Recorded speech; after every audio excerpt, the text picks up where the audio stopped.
প্রিয় দেশবাসী ভাই ও বোনেরা, ছাত্র জনতার গণ অভ্যুত্থানে বিশ্ববিদ্যালয়ের ছাত্র শহীদ আবু সাইদ, মাহফুজুর রহমান মুগ্ধ, কলেজ ছাত্র ওয়াসিম আকরাম, মাদ্রাসা ছাত্র আব্দুল্লাহ আল মামুন, স্কুল ছাত্র রিফাত হোসেন, ৬০ বছর বয়সী একজন মা মায়া ইসলাম, ৬ বছর বয়সী শিশু রিয়া গোপ, কিশোরী ছাত্রী নাইমা সুলতানা, কুমিল্লার আইনজীবী আবুল কালাম, চুয়াডাঙ্গার রাজমিস্ত্রি উজ্জ্বল হোসেন, নোয়াখালীর দোকান কর্মচারী আসিফ, বরগুনার ওষুধ কোম্পানির সেলসম্যান আল আমিনের মতন বিভিন্ন শ্রেণী পেশার হাজারো মানুষ শহীদ হয়েছেন।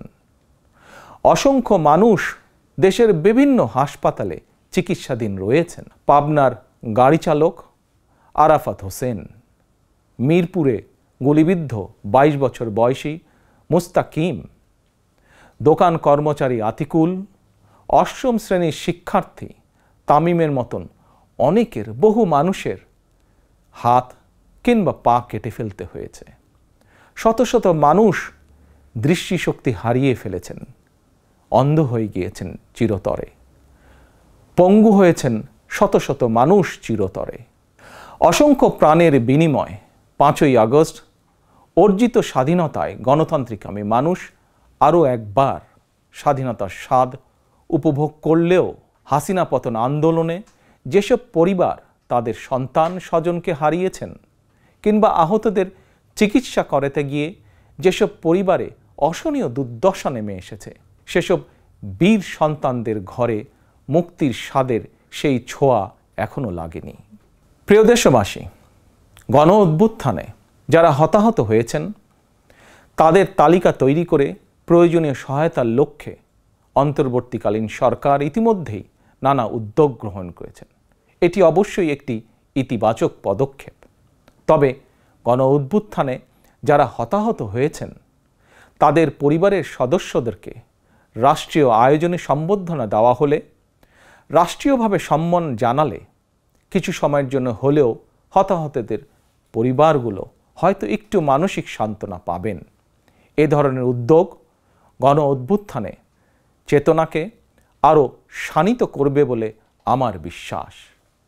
একই সঙ্গে প্রতি বছর ৫ই আগস্টকে রাষ্ট্রীয় উদ্যোগে জাতীয় জীবনে একটি বিশেষ দিবস হিসাবে পালন করার বিষয়টিও বিবেচনা করা দরকার বলে সমাজের বিভিন্ন শ্রেণী পেশার মানুষ বিশ্বাস করেন। আমি এ প্রসঙ্গে আরও একটি বিষয় সরকারের দৃষ্টি আকর্ষণ করতে চাই। ২০১৮ সালেও সারা দেশে কোটা সংস্কার আন্দোলন হয়েছিল। সেই সময়েও আন্দোলনকারীরা রাষ্ট্রীয় প্রতারণার শিকার হয়েছিলেন। গণহত্যাকারী হাসিনা আন্দোলনকারীদেরকে সেই সময়েও নির্মমভাবে দমন করতে চেয়েছিল, দমন করেছিল।